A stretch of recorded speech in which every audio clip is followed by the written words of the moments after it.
మహారాజు తానే సమిధల్లె మారి నిలువెల్లా వెలిగెరా.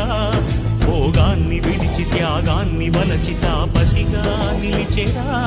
జనక్షేమమే తన సంకల్పముగా, తన ఊపిరి హోమజ్వాలలుగా, స్వర్గాన్నే శాసించెనురా, అమృతమును ఆహ్వానించెనురా.